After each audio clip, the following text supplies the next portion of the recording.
Sir screen কি share দিছেন? দেখা যাচ্ছে না। হ্যাঁ হ্যাঁ দিচ্ছি, দাঁড়াও দাঁড়াও।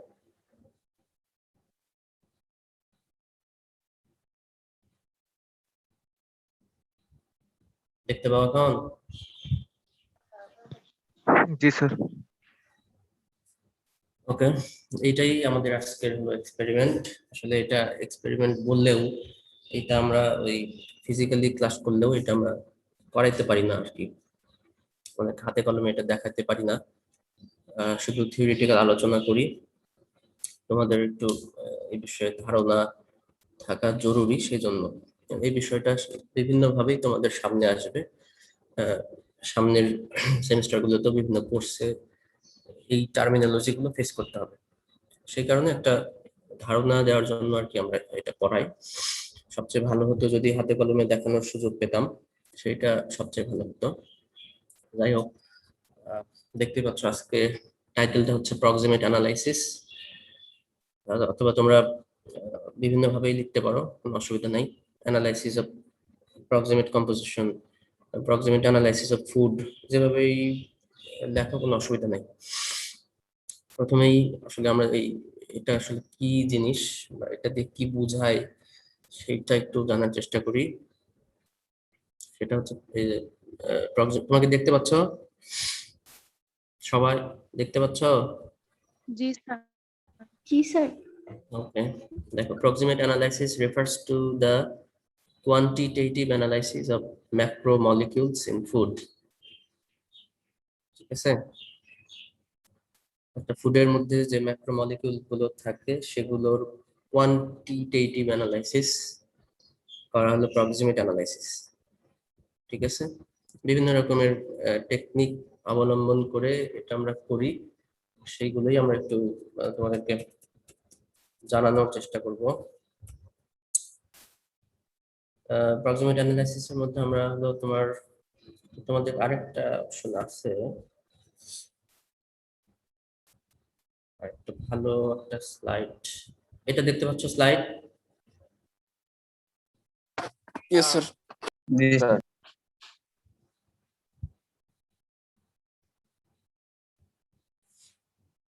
আচ্ছা, দেখো এখানে ওই কথাটাই বলা আছে, quantitative estimation of macronutrients is carried out by a method known as proximate analysis।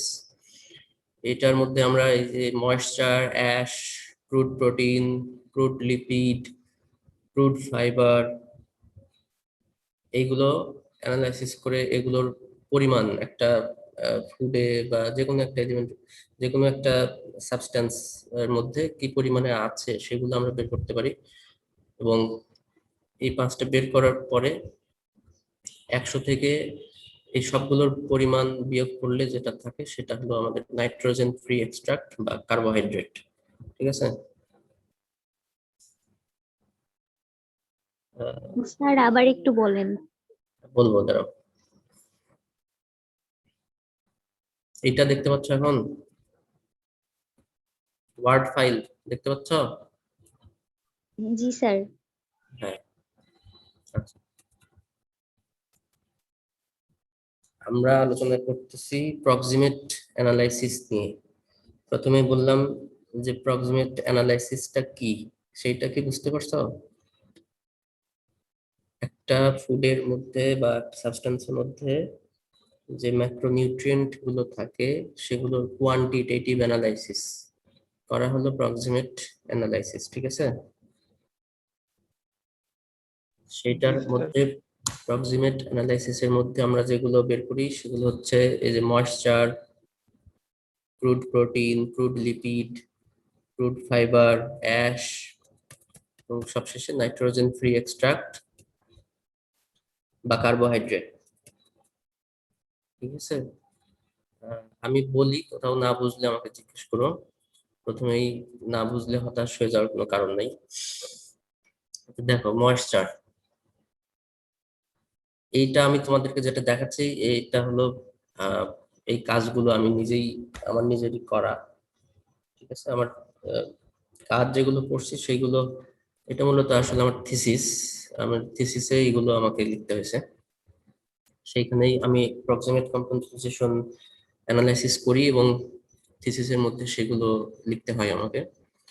সেই লেখাটাই আর কি আমি এখন সরি তোমাদের সামনে দেখাচ্ছি। দেখ, ময়েশ্চার এইটা আমরা কিভাবে বের করি? The moisture content of the sample of any sample is determined using the method described by AOAC. AOAC অর্থ হচ্ছে অ্যাসোসিয়েশন অফ অফিসিয়াল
টেয়ার, ওইটা চাপলে ওইটা ওই ওর উপরে যে ওজনটাই থাক সেটার ওজন 0 হয়ে যাবে।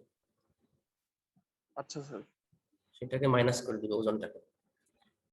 তোমরা দেখছো তো সবজি কিনতে গেলে কি করে, উপরে যে ঝুড়িটা থাকে, ওয়েইং মেশিনের উপরে যে ঝুড়িটা থাকে ওইটার ওজন দেখবা যে সবসময় 0। খেয়াল করছো? ওইটা হলো টেয়ার্ড ঝুড়ি, বুঝছো? জি স্যার। সেইটাই হলো এখানে আমি বলছি টেয়ার্ড পোর্সেলিন ক্রুসিবল। অর্থাৎ আমরা শুধু স্যাম্পলের ওয়েটটা রাখবো আর কি, পোর্সেলিনের মানে ক্রুসিবলের ওয়েটটা আমরা কাউন্ট করবো না, সেজন্য এটা আগেই বাদ দিয়ে দিচ্ছি। এইটাই। তারপর ক্রুসিবলটাকে ওই 24 ঘন্টা পরে ওভেন থেকে বের করে সেটাকে আমরা রুম টেম্পারেচারে ঠান্ডা করব। তারপর আবার ফাইনাল ওয়েটটা কি হয় সেটা দেখব, এবং সেখান থেকে আমরা এই যে ইকুয়েশন দেখতে পাচ্ছ একটা, সেই ইকুয়েশনের সাহায্য নিয়ে কত পার্সেন্ট ময়েশ্চার সেই ফুডের মধ্যে ছিল সেটা আমরা জানতে পারবো। ইকুয়েশনটা দেখো, initial weight minus final weight divided by weight of the sample into 100. Very easy.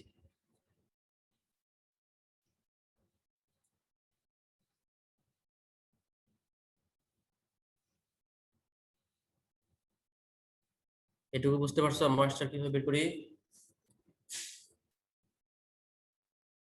কথা বলো, কিছুই না বুঝলে সেটা বলো যে কিছুই বুঝিনি। হ্যাঁ বলো, শুনতে পাচ্ছি, বলো। ইনিশিয়াল ওয়েটের মধ্যে স্যাম্পল ওয়েট, ক্রুসিবল ওয়েট দুইটাই যোগ করা কেন স্যার? আমরা ক্রুসিবল ওয়েট টেয়ার করে দিলাম না? হ্যাঁ ঠিকই আছে, ইনিশিয়াল ওয়েটটার মধ্যে আমরা স্যাম্পল ওয়েট এবং ক্রুসিবল ওয়েট দুইটাকেই রাখছি, এবং সেটা হলো হিটিং করার আগে। ঠিক আছে, ক্রুসিবলের ওয়েট তো 0 আমরা করেই নিছি, ঠিক না? ক্রুসিবলের ওয়েট লেখা থাকলেও তো অসুবিধা নাই, ওইটার ওয়েট নাই আলটিমেটলি। যাই হোক, বিষয়টা হলো weight of sample minus final weight by weight of sample. Clear? মানে জি স্যার। ড্রাই করার আগের ওয়েট খুবই খুবই সিম্পল, তুমি চিন্তা করো এইভাবে। তার মানে ক্রুসিবলের ওয়েটটা আমরা নেব না, একদম টোটাল বাদ দিয়ে দেব। হ্যাঁ, ক্রুসিবল ওয়েট বাদ মানে ওটা খালি আমরা টেয়ার করার জন্য খালি যেটুকু করে ওইটুকু নেব। ঠিক আছে, বুঝছি স্যার।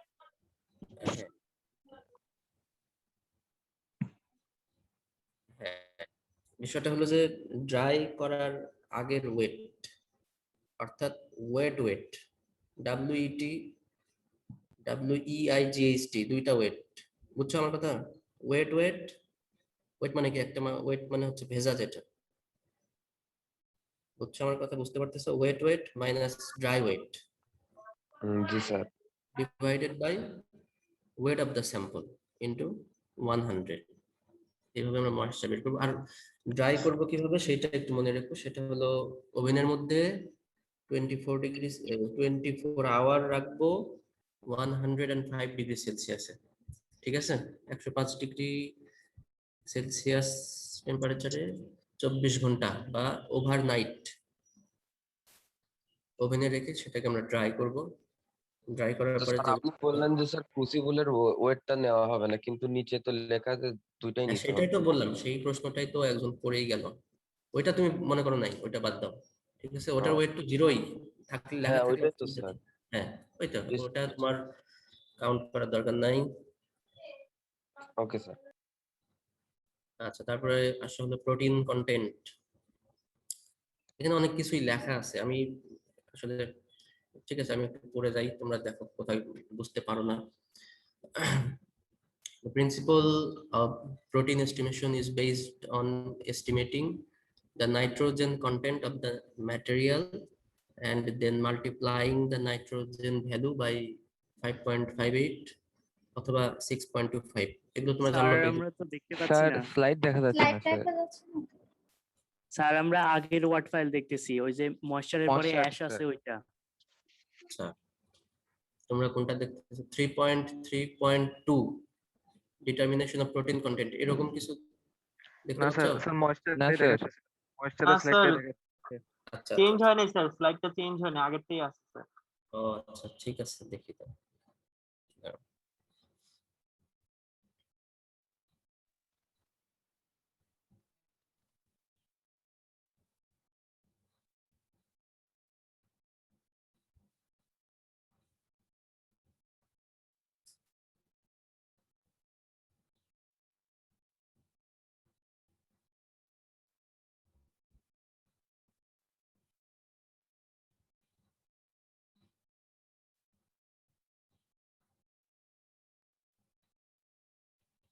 এবার দেখতে পাও কিনা? জি স্যার। স্যার দেখা যাচ্ছে sir. Okay, determination of protein content. এই প্রোটিনটা আসলে ক্রুড প্রোটিন। ক্রুড মানে বোঝো তো, বিশুদ্ধ নয়, এরকম কিছুই তো, তাই না? এটা আসলে ক্রুড প্রোটিন বললেই সবচেয়ে ভালো হয়। এইটা আমরা যেভাবে বের করি সেটা হলো, এইটার যে প্রিন্সিপল সেটা হচ্ছে যে ওই তুমি তোমার যে স্যাম্পল, সেই স্যাম্পলের সকল নাইট্রোজেন এস্টিমেশন করা, সেইটার উপর ভিত্তি করেই ক্রুড প্রোটিন আমরা বের করি। এজন্যই এটাকে ক্রুড প্রোটিন বলি, কারণ হচ্ছে সব ধরনের নাইট্রোজেনই আমরা হিসাব করি, অথচ আমরা কিন্তু জানি যে আসলে সব ধরনের নাইট্রোজেন হলেই যে সেটা প্রোটিন হবে তা কিন্তু নয়, তাই তো?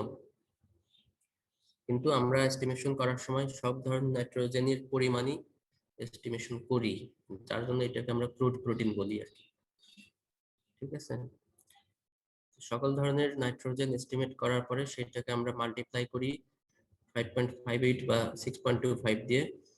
এই দুটার সংখ্যা সম্বন্ধে তোমরা তো জানো, তোমরা জেলডাল মেথড পড়ছো না? Protein estimation by Kjeldahl method. না স্যার, আমাদের প্রোটিন কালার টেস্ট করেছে শুধু। করনি? আচ্ছা ঠিক আছে, এই দুটাকে বলা হয় কনভার্সন ফ্যাক্টর। একটু পরে বলি আবার, শুধু এতটুকু এখন জানো যে এই দুটা সংখ্যাকে আমরা কনভার্সন ফ্যাক্টর বলি।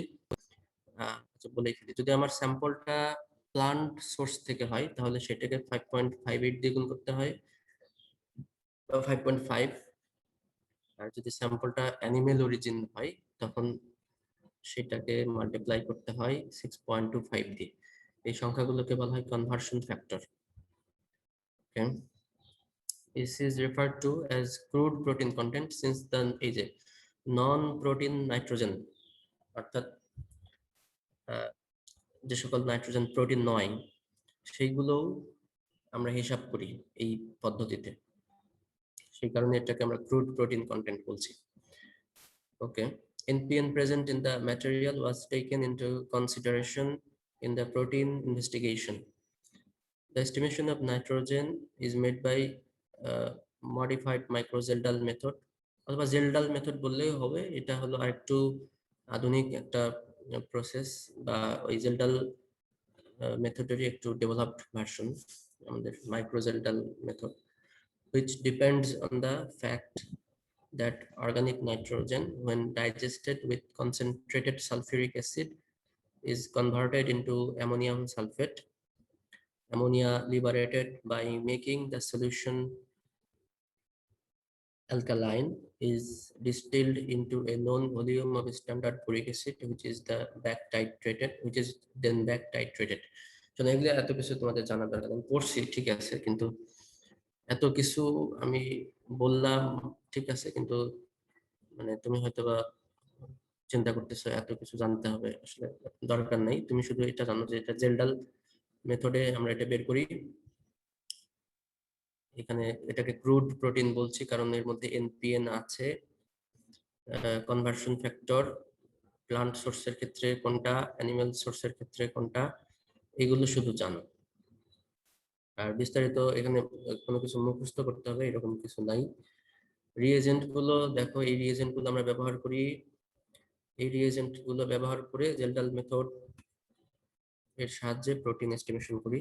তোমাদেরকে এটা আলাদাভাবেই একটা এক্সপেরিমেন্ট এটা করানো হয়, estimation of protein by Kjeldahl method, সেইখানে তোমরা এগুলো বিস্তারিত জানবে যে এইসব রিএজেন্ট ব্যবহার করতে হবে সেখানে। ওয়ার্কিং প্রসিডিউর, আচ্ছা আমি অন্যভাবে দেখাবো ওয়ার্কিং প্রসিডিউর, ক্যালকুলেশনটা জানা লাগবে, এটা একটু দেখো। Calculation. The amount of nitrogen was calculated according to the following equation. প্রথমে আমরা নাইট্রোজেনের পরিমাণটা বের করব, পার্সেন্ট নাইট্রোজেন ইকুয়াল টু এই যে ইকুয়েশন যেটা দেওয়া আছে এটা একটু জানার চেষ্টা করবা। টিএস মাইনাস টিবি, টিএসটা হচ্ছে টাইটর ভ্যালু অফ দ্য স্যাম্পল, টিবিটা হচ্ছে টাইটর ভ্যালু অফ দ্য ব্লাঙ্ক। এখানে টাইট্রেশন করা হয় তো এই জন্য এটাকে টাইটর ভ্যালু আমরা বলছি। আসলে ওই জেলডাল মেথডের এক্সপেরিমেন্টটা করলে এটা ক্লিয়ারলি বুঝতে পারতাম।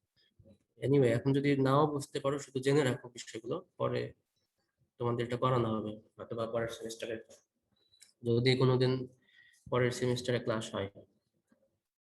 আচ্ছা দেখ, TS minus TB into strength of hydrochloric acid into 0.014 divided by weight of the sample into 100। অনেক প্রথমবার দেখলে হয়তো অনেক কঠিন মনে হবে, বা কিন্তু আসলে অনেক সহজ বিষয়।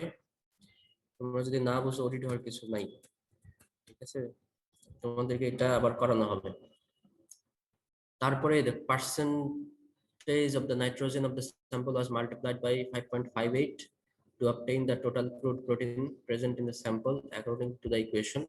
আমার এটা প্লান্ট স্যাম্পল ছিল বিধায় আমি 5.58 দিয়ে আমাকে গুণ করতে হয়েছে, ঠিক আছে। আচ্ছা একটা স্লাইডটা একটু, স্লাইড দেখতে পাচ্ছ কি এখন? জি স্যার। জি স্যার। জি স্যার। দেখো জেলডাল মেথড যেটা বললাম, ঠিক আছে, এখানে প্রসিডিউরটা আছে, এত কিছু জানার দরকার নাই, ঠিক আছে। আগে স্লাইডটাই দেখতে পাচ্ছি। স্লাইড কোয়ান্টিটেটিভ অ্যানালাইসিস জেলডাল মেথড, এই লেখা কি না দেখতে স্যার, পাচ্ছ? স্যার না the sir. Percentage of nitrogen of the sample was multiplied, ওটা দেখাচ্ছে স্যার, আচ্ছা ক্যালকুলেশনটা দেখাচ্ছে। আচ্ছা ঠিক আছে, এটা মনে হয়, আচ্ছা বুঝতে পারছি, দাঁড়াও।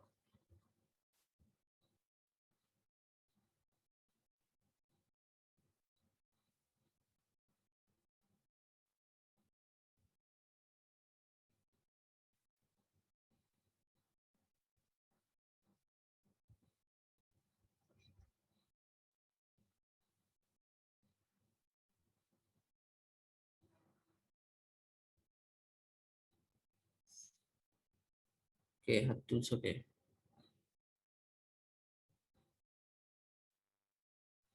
আচ্ছা, কিছু বলবা? হাত তুলছো কেউ?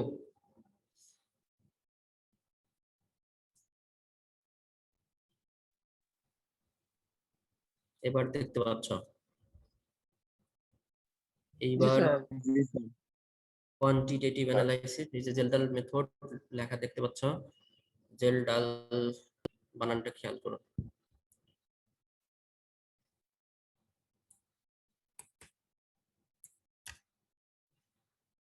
Zeldal method. This is a more convenient and simpler method for the estimation of nitrogen and is largely used for the estimation of nitrogen in fertilizer, foodstuff, drug, etc. ঠিক আছে, এইটা তোমাদেরকে আলাদাভাবেই একটা এক্সপেরিমেন্ট করানো হবে। আমার মনে হয় এখনই এটা নিয়ে এত মাথা নষ্ট করার কিছু নাই। ঠিক আছে, এই পদ্ধতিতে আমরা হলো তোমার কোনো একটা ফুডস্টাফের নাইট্রোজেনের পরিমাণটা বের করি, কিন্তু আমরা তো আসলে জানতে চাই প্রোটিনের পরিমাণ, তাই তো? এই কারণেই আমরা নাইট্রোজেনের যে পরিমাণটা পাই এই পদ্ধতিতে সেইটাকে 5.58 অথবা 6.25 দিয়ে গুণ করে প্রোটিনে কনভার্ট করি। ওই জন্য ওই সংখ্যাগুলোকে বলা হচ্ছে কনভার্সন ফ্যাক্টর। প্লান্ট স্যাম্পল হলে 5.58, অ্যানিমেল অরিজিন স্যাম্পল হলে 6.25। সেটা কোথা থেকে আসে সেটাও তোমরা জানবা যখন ওইটা পড়ানো হবে, তখন এটা বিস্তারিত আলাপ করবো, অসুবিধা নাই। এটার প্রসিডিউরটা এরকম, দেখতে চাইলে দেখো। এটা আমার মনে হয় এখনই এটা দরকার নাই। এটা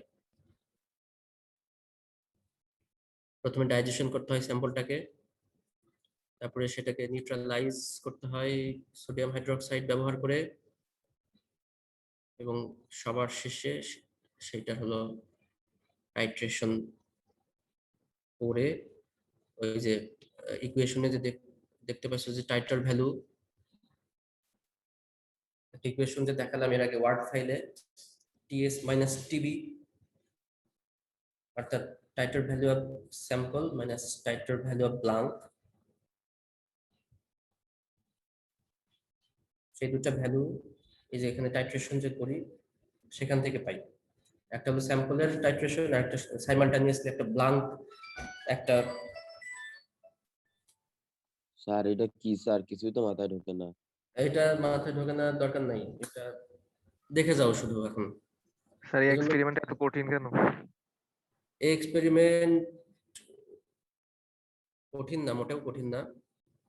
দাঁড়া একটু, এক সেকেন্ড আমার একটা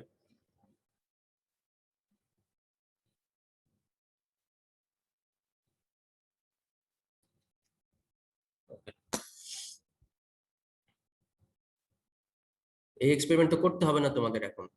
এটা আমি তো বললাম যে এই যে প্রক্সিমিটি অ্যানালাইসিস যেটা বলতেছি সেটা শুধু থিওরিটিক্যাল আলোচনা, তোমরা শুধু শুনবা। এখান থেকে পরীক্ষায় হয়তো বা কুইজ টাইপের বা শর্ট কোয়েশ্চেন কিছু আসবে, সেইগুলো অ্যান্সার করবে। এগুলো তো করতেও হবে না, কষ্ট করে দেখতেও হবে না। শুধু এই যে যেটা জেলডাল মেথড যেটা বলছি সেইটা করতে হবে। সেটা হয়তো বা এই সেমিস্টারে মনে হয় নাই, তোমাদের পরের সেমিস্টারে, যদি কোনোদিন পরের সেমিস্টারে ক্লাস করার সুযোগ হয় তোমাদের, তাহলে এটা পাবা। এত কঠিন না, এখানে অনেকে যে বক্স অ্যারো ট্যারো দেওয়ার কারণে হয়তো এরকম লাগতেছে, এটা আসলে কঠিন কিছু না, খুবই সহজ। শুধু এখন দেখে রাখো আর কি। প্রোটিন এস্টিমেশনের আরো অনেক মেথড আছে, কিন্তু আমরা এই যে কমনলি যেটা জেলডাল মেথড সেটাই ব্যবহার করি। ঠিক আছে, এটা এটা থাক, আরেকটা দেখো।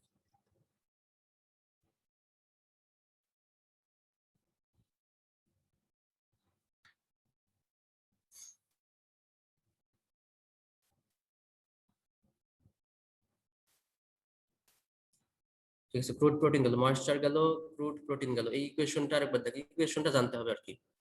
T S minus TB into strength of hydrochloric acid into 0.014 divided by weight of sample into 100. Determination of crude fat, ঠিক আছে, এটা করতে আমরা ব্যবহার করছিলাম হচ্ছে acetone, অ্যাসিটোনের solution.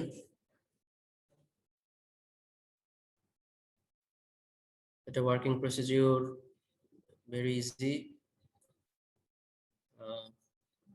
crude fat was determined with the help of a Soxhlet apparatus. এটা একটু খেয়াল করো, এই নামগুলো একটু জানার চেষ্টা করবো, এগুলো হয়তোবা অনেক সময় ভাইবা বোর্ডে জিজ্ঞেস করতে পারে যে ক্রুড ফ্যাট কোন অ্যাপারেটাস ব্যবহার করে আমরা বের করি, বা কোন অ্যাপারেটাসের সাহায্য নিয়ে আমরা ক্রুড ফ্যাট নির্ণয় করি। সেটা হচ্ছে সক্সলেট অ্যাপারেটাস, বানানটাও খেয়াল করবা, সক্সলেট অ্যাপারেটাস। তোমরা জানো এটা আগে থেকে, কোথাও অন্য কোনো প্র্যাকটিক্যাল বা না স্যার। জানো না? তাহলে একটু এগুলো যেহেতু প্রথম, অনেকের কাছে হয়তো বা সবার কাছে প্রথম, একটু খেয়াল করো, বানানটাও দেখো। ক্রুড ফ্যাট ডিটারমিনেশনের জন্য অ্যাপারেটাস দিয়ে কি করতে হয়, মানে কাজ কি এর? বলছো বুঝিনি, আবার বলো। স্যার এই সক্সলেট অ্যাপারেটাস যেটা, এটার কাজ কি? কাজ হচ্ছে এটার সাহায্যেই আমরা ক্রুড ফ্যাটটা বের করি। এখন তুমি যদি বলো যে এটা কিভাবে কাজ করে, এটার কয়েকটা পার্ট আছে, 3টা পার্ট আছে, সেই দিকে তো আমি যাচ্ছি না। দেখি চাইলে আমার ওই যে পাওয়ার পয়েন্টটা বোধহয় আছে, দেখি দাঁড়াও। এই অ্যাপারেটাসের 3টা পার্ট আছে, 3টা পার্টে আবার 3 রকমের ভিন্ন ভিন্ন রকমের কাজ আছে। সেগুলো সবকিছু মিলেই হচ্ছে সক্সলেট অ্যাপারেটাস, এবং এটার সাহায্যে আমরা ক্রুড ফ্যাট নির্ণয় করি। ঠিক আছে, আমরা এখানে 3 গ্রাম স্যাম্পল নিয়ে কাজ করছিলাম। থিম্বল পেপার, এটা আবার একটা গুরুত্বপূর্ণ টার্ম, এগুলো টার্ম ভবিষ্যতে কাজে লাগবে, একটু জেনে রাখো। এটা এক ধরনের পেপার, মোটা একটা কাগজ, এটাকে আমরা থিম্বল পেপার বলি। লিপিড ক্রুড ফ্যাট বের করার সময় এটা আমরা ব্যবহার করি, এবং স্যাম্পলটাই থিম্বল পেপারের মধ্যে আমরা নিই। আচ্ছা, পরে সেখানে after evaporation of glass containing an acetone, the difference of weight of paired beaker and weight of oil beaker was used to calculate the crude fat equation টা দেখো। percent crude fat equation টা বুঝতে পারবে না, দেখো। weight of crude fat plus beaker minus weight of paired beaker divided by weight of the grounded sample into 100। এটা ওই আগের মতোই,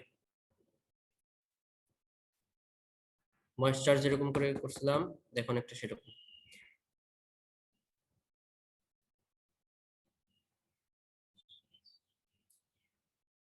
বুঝতে পারতেছো কি? তুমি দেখো, বোঝার চেষ্টা করো। স্যার ওইখানে টাইটার ভ্যালু অফ ব্ল্যাঙ্ক, ওইটা স্যার ব্ল্যাঙ্ক মানে কি বুঝলাম না স্যার। আচ্ছা, এটা হচ্ছে ব্ল্যাঙ্ক, আমি বললাম তো। একটা হচ্ছে স্যাম্পল, এই যে উপরে যতগুলো রিয়েজেন্ট দেখতে পাচ্ছ, জি এখানে স্যার। রিয়েজেন্ট আছে না? জি স্যার। ব্ল্যাঙ্কটা হচ্ছে সবকিছুই থাকবে, শুধু স্যাম্পলটা থাকবে না। আচ্ছা স্যার। জি স্যার। স্যাম্পল ছাড়া সবই থাকবে, সেটা হচ্ছে ব্ল্যাঙ্ক। আমরা হচ্ছে এই স্যাম্পলের সাথে সাথে একটা ব্ল্যাঙ্ক নিয়েও আমরা কাজ করি, কারণ হচ্ছে যে টাইট্রেশন করলে দেখা যায় যে ওই রিএজেন্ট গুলোরও কিছু রিডিং থাকে, সেই কিন্তু আমরা তো রিএজেন্টের রিডিং চাই না, আমরা শুধু স্যাম্পলেরটা চাই। সুতরাং রিএজেন্টের ওই রিডিং গুলোকে বাদ দেওয়ার জন্য আমরা হচ্ছে ব্ল্যাঙ্ক নামে একটা ইয়ে রাখি, অপশন রাখি, যাতে করে আমরা রিএজেন্টের যত রকমের ভ্যালু আছে টাইট্রেশনের, সেগুলো বাদ দিতে পারি।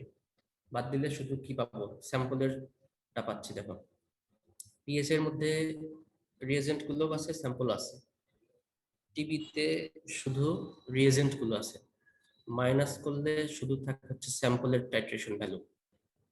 খেয়াল করছো? স্যার এইটাই টিএস কি? টাইট্রের ভ্যালু অফ স্যাম্পল। এখন সারা রাত গীতা পড়ে যদি আবার বলো টিএস কি, তাহলে তো আচ্ছা ঠিক আছে, প্রথমবার দেখতেছে হয়তো, এই কারণে একটু কঠিন বা ইয়ে লাগতেছে, কিন্তু এত কঠিন কিছু না, ভেরি ইজি। দেখো, ক্রুড ফ্যাটের যে ক্যালকুলেশন ইকুয়েশনটা দেখো, ক্রুড ফ্যাট প্লাস বিকারের ওজন, সেখান থেকে আমরা বাদ দিব টেয়ার্ড বিকারের ওজন ডিভাইডেড বাই স্যাম্পলের weight into 100। Very simple determination of ash. দেখো,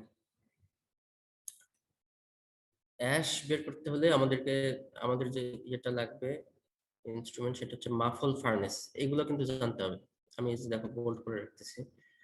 মাফল ফার্নেস, ক্রুসিবলের মধ্যে স্যাম্পল নিয়ে সেটাকে আমরা রাখবো হচ্ছে মাফল ফার্নেসে। টেম্পারেচার মেনটেন করব, এক ধরনের ওভেন আর কি। টেম্পারেচার মেনটেন করতেছি 300 ডিগ্রি সেলসিয়াস ফর 3 আওয়ার্স। ঠিক আছে, তারপরে temperature of ashing is increased up to 600 degrees Celsius and operated for 9 hours. ঠিক আছে, তারপরে ক্রুসিবলটা কুল করা হয় এবং কিছুক্ষণ ডেসিকেটরের মধ্যে রাখা হয়, and weight from the weights recorded, আচ্ছা ওয়েট নেওয়া হয় আর কি, সহজ কথা। ক্যালকুলেশনটা দেখো, ash, weight of ash divided by weight of sample into 100, very simple। ঠিক আছে, বুঝতেছ কি? না বুঝলে বলো, আবার বলি। ভিডিওটা দেখতে পারলে বেশি ভালো ছিল। এমনিতে স্যার বুঝতে পারছি তো। কি দেখতে পারলে প্রথম জন বলো, বুঝিনি। স্যার ভিডিও, ভিডিও কথা, ভিডিও। প্র্যাকটিক্যাল ভিডিও দেখতে পারলে একটু ক্লিয়ার হতো। এমনিতে আচ্ছা আচ্ছা, আমি সেটার জন্য আসলে দুঃখিত যে আসলে কোনো ভিডিও নাই আমাদের কাছে এটা। এবং আমি তো প্রথমেই বলছি যে তুমি ওই, আমরা যদি ক্লাসরুমেও ফিজিক্যালি ক্লাস নিতাম তারপরেও এটা আমরা দেখাতে পারতাম না, এইভাবেই ক্লাস নিতে হতো, বুঝছো? এখানে সব দেখানোর সুযোগ নাই আমাদের এখানে। সেজন্য বলতেছি যে শুধু এই যে আমি যেগুলো বলতেছি সেই পয়েন্টগুলো একটু জানার চেষ্টা করো। যে স্যাম্পল, একটা ক্রুসিবলের মধ্যে স্যাম্পল নিয়ে সেটাকে আমরা মাফল ফার্নেসে 300 ডিগ্রি সেলসিয়াস টেম্পারেচারে 3 ঘন্টা রাখবো। এরপরে ধীরে ধীরে 600 ডিগ্রি পর্যন্ত টেম্পারেচারকে রাইজ করবো এবং 9 ঘন্টা টোটাল রাখবো আমরা। ঠিক আছে, তারপর সেখান থেকে বের করে ঠান্ডা করব এবং আবারও ক্রুসিবলের ওয়েট নিব, নিয়ে এই যে ইকুয়েশনটা দেখতে পাচ্ছি সেটার সাহায্যে অ্যাশ পার্সেন্টেজ বের করব। স্যার অ্যাশটা স্যার কি বেসিক্যালি স্যার? অ্যাশটা কি সেটা জানো না? অ্যাশটা হচ্ছে মিনারেল, ইনঅর্গানিক, সব কিছু জ্বালানো পোড়ানোর পরে যেগুলো পড়ে থাকে ছাইয়ের মতো দেখবা, সেইগুলোই হচ্ছে অ্যাশ। নাম থেকে তো বুঝতে পারছো। আর স্যার স্যাম্পলটা কি স্যার বেসিক্যালি, মানে কি ধরনের হতে পারে? সেলুলোজ নাকি স্যার? স্যাম্পল, তুমি নিজেও স্যাম্পল হয়ে যেতে পারো, যে কোনো ধরনের। বুঝতে পারছো? মানে স্যার যে কোনো প্রাণী, মানে স্যার মানে জীবের উপাদান প্লান্ট স্যাম্পল হতে পারে, অ্যানিমেল অরিজিন স্যাম্পল হতে পারে, মিট হতে পারে। বুঝতে পারছো? স্যার চাল ডাল যে কোনো কিছু হতে পারে। আমরা এটা কিভাবে বলি, অনেক সময় তোমরা শুনছো না যে চালের মধ্যে, তোমাদের কি পড়েনি এখনো, চালে প্রোটিন আছে কত পার্সেন্ট, ডালে প্রোটিন কত পার্সেন্ট। ডাল হচ্ছে কি গরিবের মাংস, কেন প্রোটিন একটু বেশি থাকে, সেটা কিভাবে জানলাম? সেটা তো এই যে এই প্রক্সিমেট অ্যানালাইসিস করে জানতে পারছি। বুঝতে পারছো? এইগুলো মানে অবাস্তব কিছু আমি বলতেছি না, এগুলো কিন্তু আমরা, তোমরাও এগুলো ব্যবহার করো যে এত পার্সেন্ট প্রোটিন, এত, কিন্তু এইগুলো এই যে আমরা প্রক্সিমেট অ্যানালাইসিস যেটা করতেছি এখন, সেইটার সাহায্যেই বের করা হয়। বুঝতে পারছো? বিভিন্ন রকমের মেথড আছে, সেগুলো অবলম্বন করেই আমরা জানতে পারি আসলে। বুঝছো? এখন কি রিলেট করতে পারছো যে আসলে কি জিনিস? স্যার এখন স্যার একটু বুঝতে পারছি। হ্যাঁ হ্যাঁ হ্যাঁ, এগুলো যে আমরা যে বলি বিভিন্ন সময় কত, কোনটাতে কত পার্সেন্ট প্রোটিন আছে, ময়েশ্চার কিরকম, সেগুলো এই যে এখান থেকে জানি, এই পদ্ধতিগুলো থেকে। তারপরে এই যে ওয়েট অ্যাশ গেল, এখন হচ্ছে ডিটারমিনেশন অফ ক্রুড ফাইবার। এই রিএজেন্টগুলো আমরা ব্যবহার করি। ওয়ার্কিং প্রসিডিউর অনেক বড়, এটা আমি রিড আউট করতে চাচ্ছি না তোমাদের। এখান থেকে আসলে প্রসিডিউর তোমরা পড়ে নিও, এখান থেকে আসলে তেমন কিছু নাই, একদম রেগুলার কিছু কথাবার্তা। এই যেমন এই যে মাখন ফার্নেস, সেখানে রাখতে হয় 600 ডিগ্রিতে 4 ঘন্টা, ঠিক আছে, এইরকম কিছু কথা হবে আর কি, ওই আগের মতোই। ক্যালকুলেশনটা দেখো খুবই সিম্পল, আগের মতোই। Weight of crude fibre by weight of sample into 100।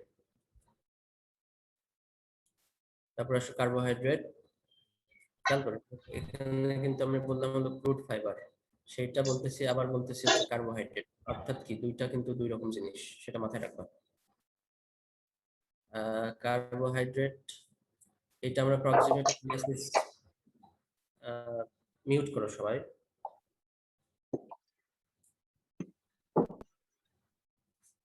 করছো কার্বোহাইড্রেট এখন যেটা দেখতে পাচ্ছ চোখের সামনে, সেটা আমরা প্রক্সিমেট অ্যানালাইসিস করে বের করি না, সেটা হচ্ছে উপরের 5টা বের করি। উপরের 5টা বের করার পরে এই যে সবগুলো যোগ করে 100 থেকে বাদ দিলে যা থাকবে সেটা হচ্ছে আমাদের পার্সেন্ট কার্বোহাইড্রেট। বুঝতে পারছো? জি স্যার। বুঝছো না বুঝছো?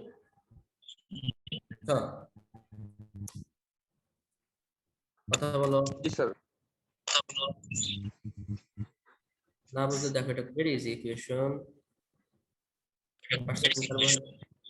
হ্যাঁ, এই যে এই 5টা, এই 5টা তো আমরা এতক্ষণ দেখলাম, বিভিন্ন ইকুয়েশনের সাহায্যে, বিভিন্ন মেথড অবলম্বন করে ইকুয়েশনের সাহায্যে আমরা বের করছি এগুলা। ময়েশ্চার, মিউট করো, moisture, fat, ash, Rifat mute করতো। Moisture, fat, ash, crude fibre, crude protein, এই 5টাতে বের করলাম। সেই 5টা যোগ করে 100 থেকে মাইনাস করলে যেটা অবশিষ্ট থাকবে সেটা হচ্ছে পার্সেন্ট কার্বোহাইড্রেট, অথবা বলা হয় NFE, অর্থাৎ নাইট্রোজেন ফ্রি এক্সট্রাক্ট। এর মধ্যে কোনো রকমের কোনো নাইট্রোজেন থাকবে না, আর এগুলোর মধ্যে সামহাও নাইট্রোজেন থাকতেও পারে। বুঝতে পারছো? সেই কারণে বা মিক্সচার থাকে, এগুলো আসলে বিশুদ্ধ ফ্যাট না, বিশুদ্ধ ফাইবার না, সেজন্য আমরা এগুলোকে বলছিলাম crude fat, crude fibre, crude protein. Mixture বা ভেজাল থাকতে পারে, সেগুলোকে আমরা বাদ দিয়ে একদম নিশ্চিন্ত হচ্ছি যে এটা, সেটা হচ্ছে পার্সেন্ট কার্বোহাইড্রেটের মধ্যে কোনো রকম নাইট্রোজেন নাই, সেই জন্য আমরা এটাকে নাইট্রোজেন ফ্রি এক্সট্রাক্টও বলতে পারি বা বলি। এই মোটামুটি প্রক্সিমেট অ্যানালাইসিস। তোমরা প্রসিডিওর গুলো পড়ো, কিন্তু ধরো পরীক্ষায় এটা তোমাদেরকে লিখতে দেওয়া হবে না, জিজ্ঞেস করা হবে না, কিন্তু এই যে যে ইকুইপমেন্ট গুলো নাম বলছি মাঝে মধ্যে, তারপর টেম্পারেচার এবং টাইম, সেইগুলো একটু জেনে নিও। এই যেমন এখানে বলছি এটা। স্যার পিডিএফটা দিয়ে দিয়েন। পিডিএফ না ওয়ার্ড ফাইল? আচ্ছা দিয়ে দিব, অসুবিধা নাই। ওই তো স্যার।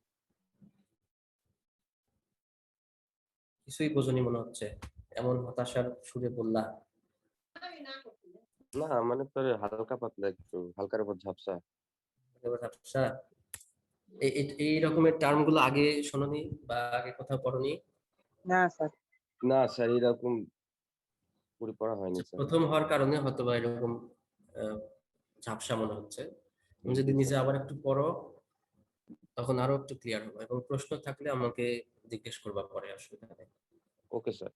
পরে কোথাও কোনো ক্লাসে দেখানো হলে মেসেঞ্জারে নক করতে পারো, মেইল করতে পারো, বিভিন্ন উপায় আছে, যে কোনো উপায়ে নক করবা, আমি অ্যানসার করার চেষ্টা করবো আর কি। এগুলো দেখো, যে আমি বোল্ড করে রাখতেছি, টেম্পারেচার, টাইম, তারপরে ইনস্ট্রুমেন্ট, এইগুলো একটু জানার চেষ্টা করো। ফুল প্রসিডিউর তোমার এখন জানার দরকার নাই, কঠিন লাগবে তোমার বেশি। ক্রুড প্রোটিন বললাম তো, এই যে ক্রুড প্রোটিন যে জেলডাল মেথডে বের করি, সেটা একটা এক্সপেরিমেন্টই থাকবে, তখন বিস্তারিত জানবা। আপাতত এই যে ঝাপসা যেটা জানছো, ঝাপসাটাই জেনে রাখো। এনপিএন কি এখানে, এবং এটাকে ক্রুড বলি কেন, কারণ এনপিএন থাকে। তারপরে হচ্ছে যে জেলডাল মেথড দিয়ে বের করি। তারপর ইকুয়েশনটা একটু দেখবা, যদিও হয়তো বুঝতেছো না, ইকুয়েশনটা দেখবা। ক্রুড ফ্যাট দেখবা, খুবই সিম্পল। এখানে থিম্বল পেপার নামে একটা টার্ম আসছে, সেটা একটু মনে রাখবা। সক্সলেট অ্যাপারেটাস ব্যবহার করি, সেটা মনে রাখবা। ডিটারমিনেশন অ্যাশ, টেম্পারেচার টাইম, আবারও বলতেছি, Makal furnace, temperature time, 400 degree পর্যন্ত টেম্পারেচার বাড়ায়, 9 ঘন্টা পর্যন্ত অপারেট করি, এগুলো একটু জানলাম। আর হচ্ছে প্রত্যেকটার ইকুয়েশন মনে রাখবা। কঠিন কিছু না, শুধু প্রোটিনেরটা একটু অন্যরকম, বাকিগুলো অনেকটাই সিমিলার, একটা জানলে আরেকটা পারবা। কার্বোহাইড্রেট বা নাইট্রোজেন ফ্রি এক্সট্রাক্ট কি ইকুয়েশন সেটা একটু মনে রাখবা, বাস এতটুকুই। বলো কোনো প্রশ্ন আছে কিনা, কোনো কিছু জানতে চাও কিনা বলো। স্যার স্যার কার্বোহাইড্রেট এস্টিমেশন, আচ্ছা বলো বলো। বলো, একজন বলো। স্যার কার্বোহাইড্রেটটা কি স্যার মানে 100 থেকে বাকি সবগুলা স্যার বাদ দিয়ে দিলেই কার্বোহাইড্রেট হ্যাঁ হ্যাঁ হ্যাঁ, এই যে দেখতে পাচ্ছ, এই যে বোল্ড করে রাখছি, মার্ক করে রাখছি, সেটাই লাল দাগ দিছি, দেখছো? 100 থেকে সব বাদ দিয়ে দেবা।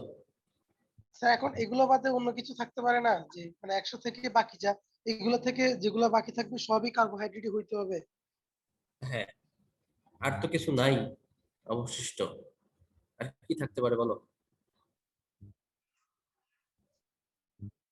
স্যার কোনো কন্টামিনেন্ট বা এরকম কিছু ভেজাল কিছু থাকতে পারে না? ভেজাল তো আমরা ধরেই নিছি যে এগুলোর মধ্যে ছিল, এই যে, সেজন্য তো আমরা এগুলোকে ক্রুড বলছি, পিওর তো বলিনি। আমরা তো মেনেই নিছি ওগুলোর মধ্যে ভেজাল আছে সাম এক্সটেন্ট।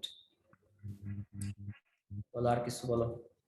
স্যার স্যার একটু নিচের স্যার এই প্র্যাকটিক্যাল নিয়ে কোশ্চেন নেই, আমরা হচ্ছে একটা প্র্যাকটিক্যালও স্যার খাতায় লিখিনি, যেহেতু বায়োকেমিস্ট্রি প্রথম আমরা জানিও না কিভাবে লিখতে হয়। আমাদের যদি এই ক্ষেত্রে একটু গাইড দিতেন বা যে কোনো একটা মানে স্টেপ আমরা লিখবো কি লিখবো না, খাতাটা কমপ্লিট থাকলে তো অনেক উপকার হতো। খাতা তোমরা লিখবা কি লিখবা না, এটা আসলে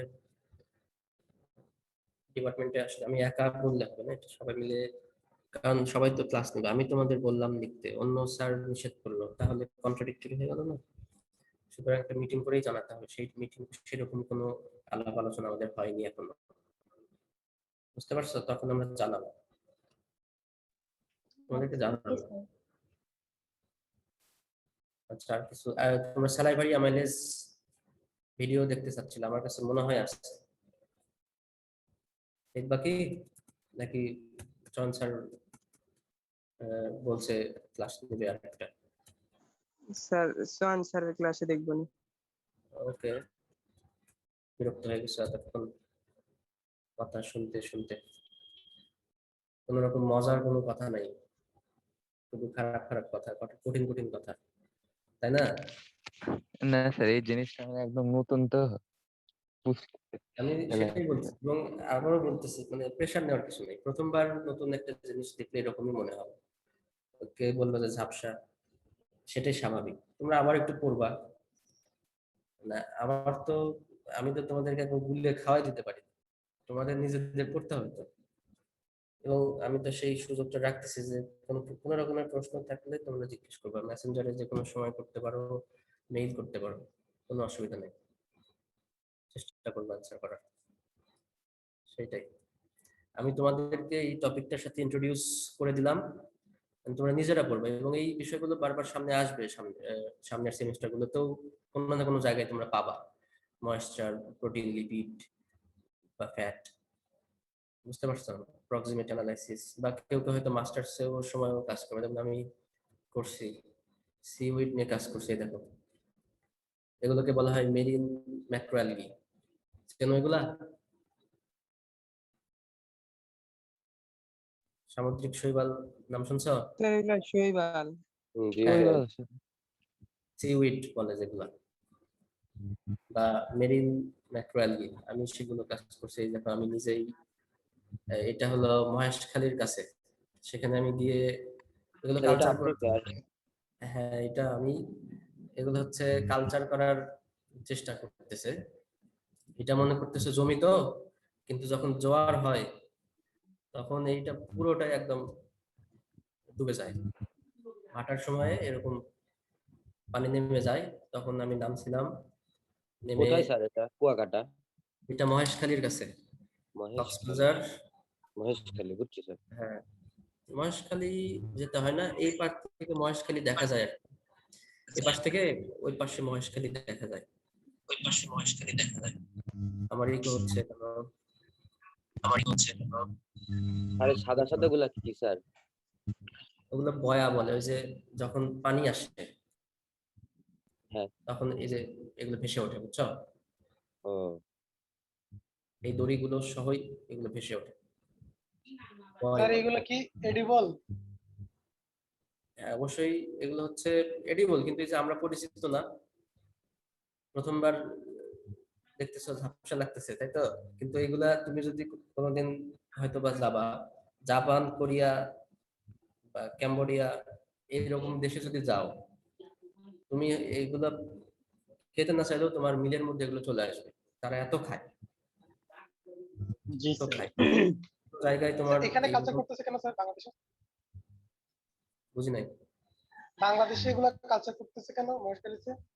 কারণ এগুলোর কারণ হচ্ছে কি, কারণ হচ্ছে গ্রোয়িং পপুলেশন, যেভাবে জনসংখ্যা বাড়তেছে, অল্টারনেটিভ ফুড সোর্স চিন্তা না করলে আর কোনো উপায় নাই বাংলাদেশে।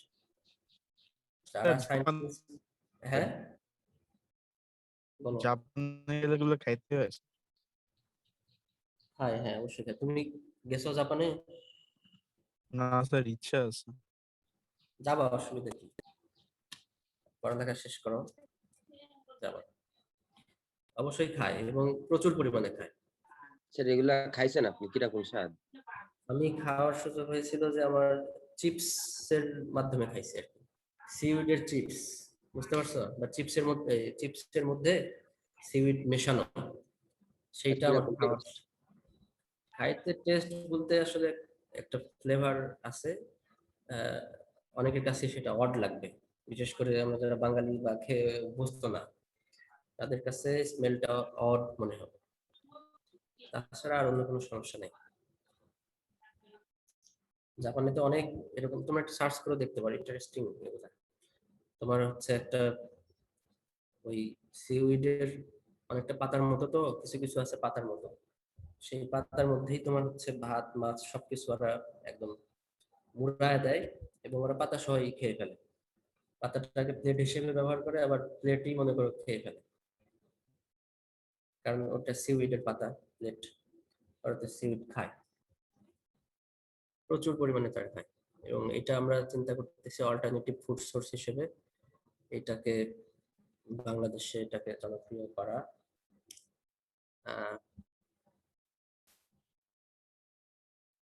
বিভিন্ন উপায়, প্লাস হচ্ছে এগুলোর অনেক রকমের মেডিসিনাল ভ্যালু আছে,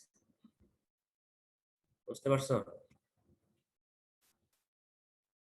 তোমাদের যদি ধৈর্য কুলায় তাহলে আমি তোমাদেরকে দেখাইতে পারি।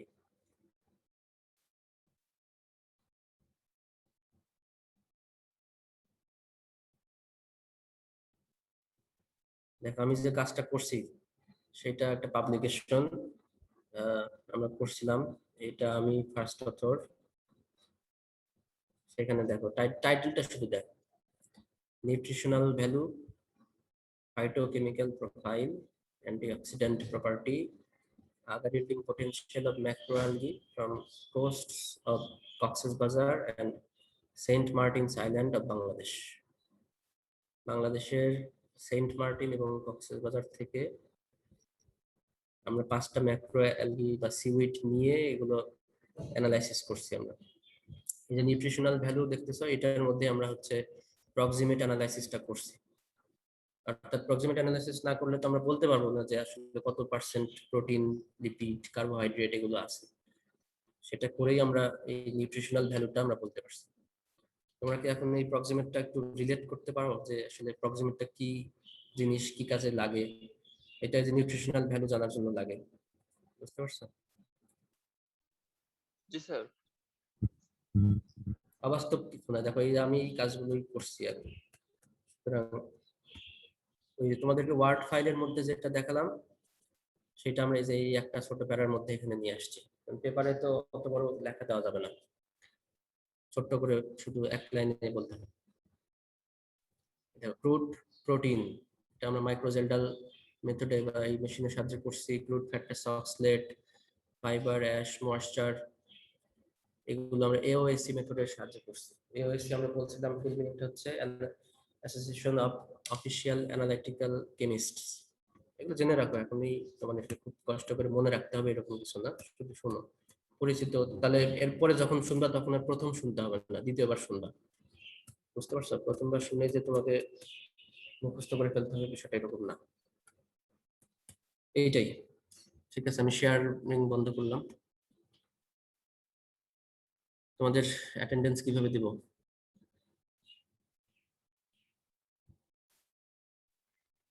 স্যার লিংক দিলে ভালো হয়। হ্যাঁ?